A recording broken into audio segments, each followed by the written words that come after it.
Students grade 8-9 आज हम शुरू कर रहे हैं जो बायोलॉजी का हमारा चैप्टर नंबर 7 था बायोएनर्जेटिक्स में हमारा जो टॉपिक आगे फॉरवर्ड आ रहा है कि मैकेनिज़्म ऑफ रेस्पिरेशन जो कि है पेज नंबर 136 पे। तो आज हम यहीं से करेंगे। स्टूडेंट्स बुक से रीड करवाने का मकसद ये है कि जो यहाँ पे डायग्राम्स होती हैं वो ताकि बुक की जो है वो आपके साइड बाय साइड एक्सप्लेन हो सके। तो यहाँ से भी वो आसानी थी, तो इस वजह से मैंने अभी ये वाला जो लेक्चर है वो आपकी बुक से ही किया हुआ है। The process of respiration involves complex series of reaction. जो मैकेनिज्म ऑफ रेस्पिरेशन है उसमें कि उसमें बहुत सारे रिएक्शंस चल रहे, तो 3 तरह के होंगे। For the study of the reactions of glucose oxidation we will go into the mechanism of aerobic respiration. यानी ग्लूकोज बेसिकली इसमें ऑक्सीडाइज होता है, यानी उसकी तोड़ फोड़ होती है और उससे एनर्जी रिलीज़ होती है। लेकिन हम ये देखेंगे कि वो मैकेनिज़्म क्या है, वो तरीक़ाकार क्या है कि एरोबिक रेस्पिरेशन का बेसिक क्या मैकेनिज़्म है कि उससे ये प्रोसेस होता है। तो aerobic respiration is a continuous process but for convenience we divided into 3 main stages. यानी ये एक मुसलसल होने वाला अमल है, लेकिन हम इसको 3 स्टेज में डिवाइड करेंगे। आपके साथ लेबल किया हुआ है यहाँ पे। नंबर 1 है glycolysis, cribs cycle and 3 electron transport chain. Glycolysis occurs in the cytoplasm and oxygen is not involved at this stage। यानी एक सबसे पहले तो आपने देखना कि ये सेल में किस पार्ट में हो रहा है। तो सेल के साइटोप्लाज्म में ग्लाइकोलाइसिस का प्रोसेस होता है और ये इसमें ऑक्सीजन को इन्वॉल्व नहीं है। That is why it occurs in both types of respiration. For example anaerobic जिसमें ऑक्सीजन की ज़रूरत नहीं होती एंड एरोबिक और जिसमें ऑक्सीजन की ज़रूरत पड़ती है। The other 2 stages occurs with in the mitochondria जो कि आपका ऑर्गेनली जो कि किसी भी सेल का ऑर्गेनली है, where the presence of oxygen is essential. और माइटोकॉन्ड्रिया ही वो ऑर्गेनल है जिसमें ऑक्सीजन का होना लाजमी है इसकी तोड़फोड़ के लिए। Glycolysis glucose molecule is broken into 2 molecules of pyruvic acid. Students यहाँ पे लिखा हुआ है फिगर 7.1, तो हम साथ साथ फिगर 7.1 को साथ साथ देखते चले जाएंगे। 7.14 को यहाँ पे स्टूडेंट यहाँ पे देख सकते हैं कि ग्लूकोज का जो मॉलिक्यूल है। तो अब इसके फर्दर जितनी भी स्टेप्स हैं स्टूडेंट्स हम इसको रीड कर लेते हैं, फिर आपको सही अच्छे से समझ आएगी। तो साथ साथ में फिर एक्सप्लेन करते। तो ये बहुत ही आसान फॉर्म में दिया हुआ है, इसलिए ये हम यहीं से कर सकते हैं। 2 ATPs add phosphate to glucose molecule to make it reactive. Student यहाँ पे जैसे देख सकते हैं ग्लूकोज में एक ATP का मॉलिक्यूल जो है वो ऐड हो रहा है, पहला ATP। तो वो क्या वो जब वो एनर्जी उसकी एनर्जी यूज़ हो जाती है तो उससे एक फॉस्फेट ग्रुप निकल जाता है और वो ट्रांसफ़र हो जाता है एडिनोसिन डाइफॉस्फेट। यानी उसका एक फॉस्फेट जो ग्रुप है वो उससे निकल चुका है। फिर ये रिएक्टिव कंपाउंड में ट्रांसफ़र हो जाता है, यानी वो ग्लूकोज का जो मॉलिक्यूल है वो अब रिएक्टिव कंपाउंड की शक्ल में आ गया और यहाँ पे देखिए एक फॉस्फेट के साथ आ गया है। फिर आगे दूसरा ATP है वो अगेन जो है वो अपना एक फॉस्फेट निकल जाता है उससे और वो एडिनाइन डाइफॉस्फेट में ट्रांसफ़र हो जाता है। और यहाँ पे देखें अब ये मोर रिएक्टिव कंपाउंड बन जाएगा। अब इस ग्लूकोज के मॉलिक्यूल ने 2 फॉस्फेट ले लिए हैं और अब ये ज़्यादा रिएक्टिव हो चुका है। अब इसकी ब्रेकडाउन हो जाएगी 3 कंपाउंड्स में। ये स्टेप्स हम साथ साथ पढ़ते हैं फिर ताकि समझने में ज़्यादा आसानी हो। The reactive compounds breaks into 2 molecules of 3 carbon compounds.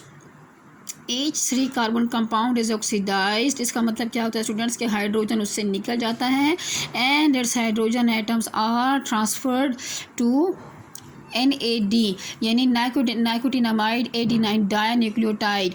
यानी ये इसको हाइड्रोजन को अपने साथ ले लेता है and during this step 1 more phosphate is added to each compound. Student हम इसको डायग्राम से भी देख सकते हैं कि ये जो 3 कार्बन कंपाउंड है, जब ये उसमें तो 6 कार्बन कंपाउंड था पहले और अब ब्रेकडाउन के बाद ये 3 में ट्रांसफ़र हो गया। स्टूडेंट्स आप देख सकते हैं 1 2 3 ये 3 कार्बन कंपाउंड में हर एक के साथ एक फॉस्फेट ग्रुप आ चुका है। उसके बाद जो ये ऑक्सीडाइज हो जाएगा, यानी इस कंपाउंड से हाइड्रोजन इसको मिल जाएगा। जो यहाँ पे नाइकोटिनामाइड एडिनाइन डाइन्यूक्लियोटाइड को हाइड्रोजन मिल जाएंगे। तो उसके बाद अगले स्टेप में फॉस्फेट भी ऐड हो रहे हैं, 2 फॉस्फेट भी, यानी यहाँ पे। तो स्टूडेंट इस स्टेप में आप देख सकते हैं कि यहाँ हम स्टूडेंट्स देख सकते हैं कि 2 फॉस्फेट जो ग्रुप हैं वो भी ऐड हो रहे हैं, और जो नाइकोटिनामाइड एडिनाइड डायनुक्लियोटाइड वो हाइड्रोजन, यानी इस कंपाउंड से हाइड्रोजन निकल जाएगा और बदले में फॉस्फेट ग्रुप जो है वो इसको मिल जाएंगे। तो फिर क्या होगा कि ये 3 कार्बन कंपाउंड अब आप देख सकते हैं कि इसके साइड बाय साइड 2-2 फॉस्फेट आ चुके हैं। तो मज़ीद क्या होगा कि ये अब इस स्टेप के बाद एटीपी के मॉलिक्यूल बनेंगे 2, यानी अब एक फॉस्फेट जो है वो इनको मिलना शुरू हो जाएगा। ये देख सकते हैं कि 2 एडीपी और ये 2 फॉस्फेट ले लेंगे तो इससे एटीपी के 2 मॉलिक्यूल बन जाएंगे।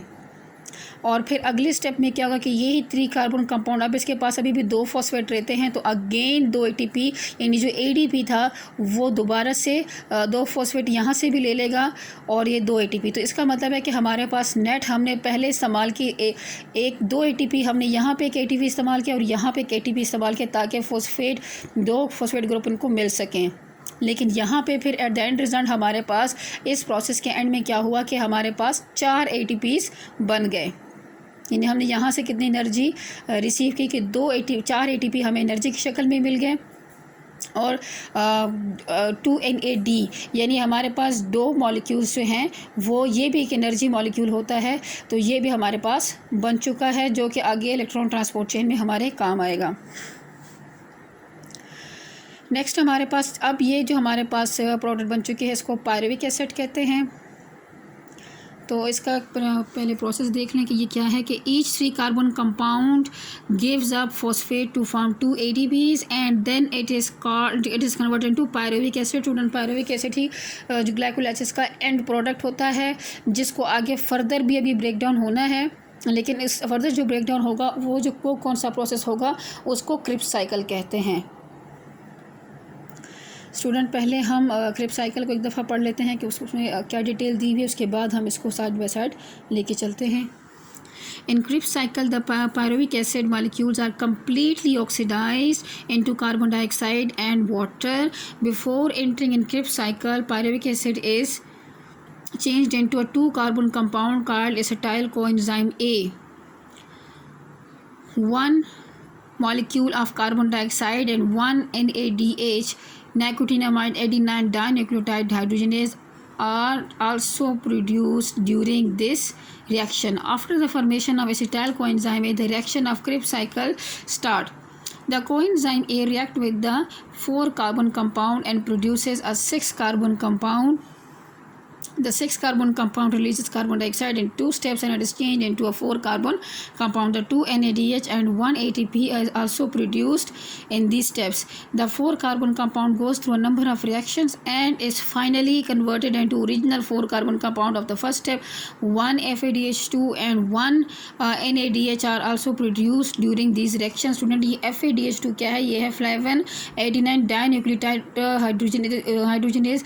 स्टूडेंट से जो हाइड्रोजन ये जो कोएंजाइम है FAD का, ये 2 हाइड्रोजन को पिक कर सकता है, जबकि NAD जो है वो 1 हाइड्रोजन को साथ में पिक कर सकता है।